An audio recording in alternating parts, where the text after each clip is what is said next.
সাংসদ এনডি গুপ্তার দিল্লির বাড়িতে তল্লাশি অভিযান এনফোর্সমেন্ট ডিরেক্টরেটের। মুখ্যমন্ত্রী অরবিন্দ কেজরিওয়ালের ব্যক্তিগত সচিবের বাড়িতেও তল্লাশি। সব মিলিয়ে আর্থিক দুর্নীতির অভিযোগে 10 জায়গায় তল্লাশি এনফোর্সমেন্ট ডিরেক্টরেটের। আরো একবার আপনাদের জানিয়ে রাখি, আপ সাংসদ এনডি গুপ্তার দিল্লির বাড়িতে পৌঁছে গিয়েছেন এনফোর্সমেন্ট ডিরেক্টরেটের আধিকারিকরা। মুখ্যমন্ত্রী অরবিন্দ কেজরিওয়ালের ব্যক্তিগত সচিবের বাড়িতেও পৌঁছে গিয়েছেন এনফোর্সমেন্ট ডিরেক্টরেটের আধিকারিকরা। শুরু হয়েছে তল্লাশি এবং সব মিলিয়ে আর্থিক দুর্নীতির অভিযোগে এই মুহূর্তে 10টি জায়গায় তল্লাশি ইডি।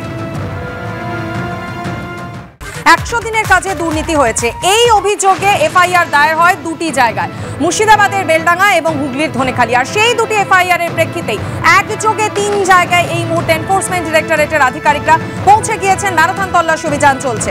একদিকে আপনাদের দেখাবো সল্ট লেক, সেখানে প্রাক্তন বিডিও তার বাড়িতে যেমন ইডি আধিকারিকরা পৌঁছে গিয়েছেন। কেন্দ্রীয় বাহিনীর জওয়ানদের নিয়ে অতিরিক্ত তৎপরতা এবং অতি সতর্ক হয়ে এনফোর্সমেন্ট ডিরেক্টরেটের আধিকারিকরা পৌঁছে গিয়েছেন।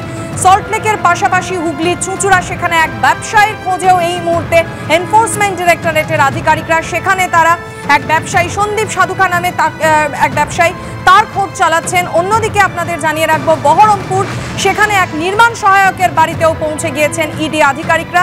আর সকাল থেকে ইডি আধিকারিকদের এই যে তল্লাশি অভিযান, এই যে তৎপরতা তা চলছে। 100 দিনের কাজে দুর্নীতি হয়েছে এই অভিযোগে যে 2টি ইসিআইআর দায়ের হয় তারই প্রেক্ষিতে বহরমপুরের ছবি আপনাদের দেখাচ্ছি। রথিন দে নামে এক নির্মাণ সহায়ক, তার বাড়িতে এনফোর্সমেন্ট ডিরেক্টরেটের আধিকারিকরা পৌঁছে গিয়েছেন। পাশাপাশি হুগলির চুঁচুড়া, সেখানে ব্যবসায়ী সন্দীপ সাধুকার বাড়িতেও গেছেন ইডির আধিকারিকরা। এবং অন্যদিকে সল্টলেকে প্রাক্তন বিডিও এসকে পান, তার বাড়িতে ইডি আধিকারিকরা পৌঁছে গিয়েছেন। সল্টলেক থেকে রয়েছেন আমাদের প্রতিনিধি প্রকাশ সিনহা এবং অন্যদিকে বহরমপুর থেকে রয়েছেন আমাদের অপর প্রতিনিধি রাজীব চৌধুরী। আমি সরাসরি কথা বলে নেব, দুজনই আমাদের সঙ্গে রয়েছেন। প্রকাশের কাছে আগে চলে যাব। প্রকাশ, প্রাক্তন বিডিও এসকে পান তার বাড়িতে ইতিমধ্যে পৌঁছে গিয়েছেন ইডি আধিকারিকরা। মূলত কোন কোন অভিযোগের ভিত্তিতে, কোন কোন তথ্যকে সামনে রেখে এই তল্লাশি অভিযান?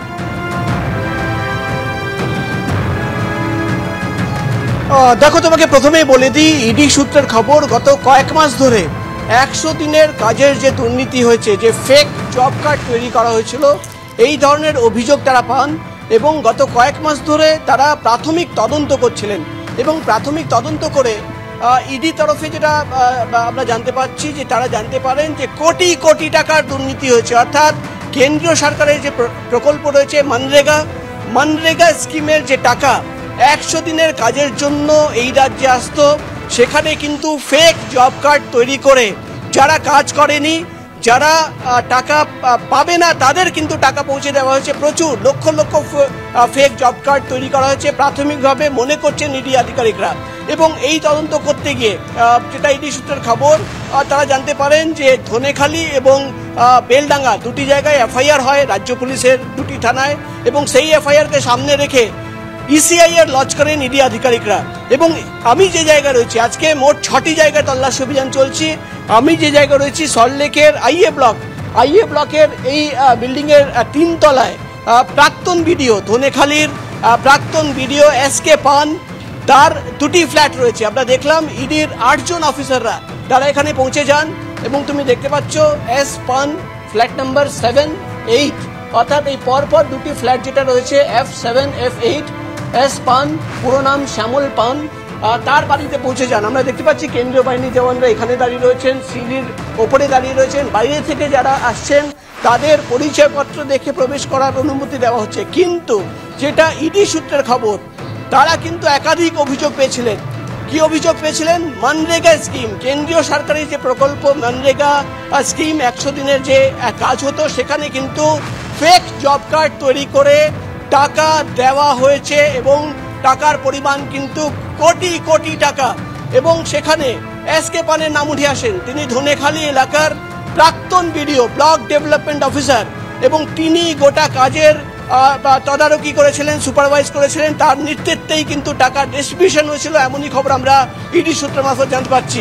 এবং 8 জন ইডি অফিসাররা যখন তার 2টো ফ্ল্যাটে চলে আসেন, বাড়িতে একজন বৃদ্ধা ছিলেন, তিনি বলেন যে এসকে পান নেই, কিন্তু ইডি তরফে জানিয়ে দেওয়া হয় যে তাদের কাছে সার্চ ওয়ারেন্ট আছে।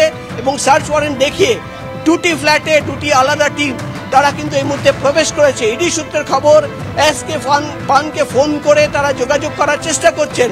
আমরা এখানকার নিরাপত্তা রক্ষীর সঙ্গে কথা বলেছিলাম, তিনি যেটা জানাচ্ছেন এসকে পান এখানে থাকেন না, প্রায় 20-25 দিন আগে তিনি এখানে এসছিলেন, মা বাবা থাকেন, কিন্তু এই মুহূর্তে আমরা যেটা ইডি সূত্রে আমরা খবর পাচ্ছি যে 100 দিনের কাজের যে দুর্নীতি, কোটি কোটি টাকার যে দুর্নীতি, সেই দুর্নীতিকে সামনে রেখে 6টি জায়গায় আজকে সকাল থেকেই ইডির ম্যারাথন তল্লাশি অভিযান। এবং যে জায়গায় আমি রয়েছি এই জায়গায় কিন্তু প্রাক্তন ব্লক ডেভেলপমেন্ট অফিসার এবং একাধিক সরকারি আধিকারিকদের নাম উঠে আসে, সেটা মুর্শিদাবাদ, ধনেখালি, চুচুড়া, একাধিক জায়গায় নাম উঠে আসে এবং প্রত্যেকটি জায়গায় তারা আজকে পৌঁছে গেছেন। অর্থাৎ কিভাবে এই দুর্নীতি হয়েছিল, কোনো নথি এখান থেকে পাওয়া যায় কিনা সেটাই কিন্তু দেখার বিষয়। কিন্তু এই প্রথম এর আগে আমরা রেশন বন্টন দুর্নীতি দেখেছি, শিক্ষা নিয়োগ দুর্নীতি দেখেছি, পুরসভা নিয়োগ দুর্নীতি দেখেছি, কিন্তু এই প্রথম 100 দিনের যে কাজের দুর্নীতি, সেই দুর্নীতিকে সামনে রেখে প্রথম 100 দিনের কাজে দুর্নীতি হয়েছে এই অভিযোগকে সামনে রেখে রাজ্যের দুটি জায়গায় যে ইসিআইআর দায়ের হয় তারই প্রেক্ষিতে আজ ইডি আধিকারিকদের এই ম্যারাথন তল্লাশি অভিযান, এই তৎপরতা।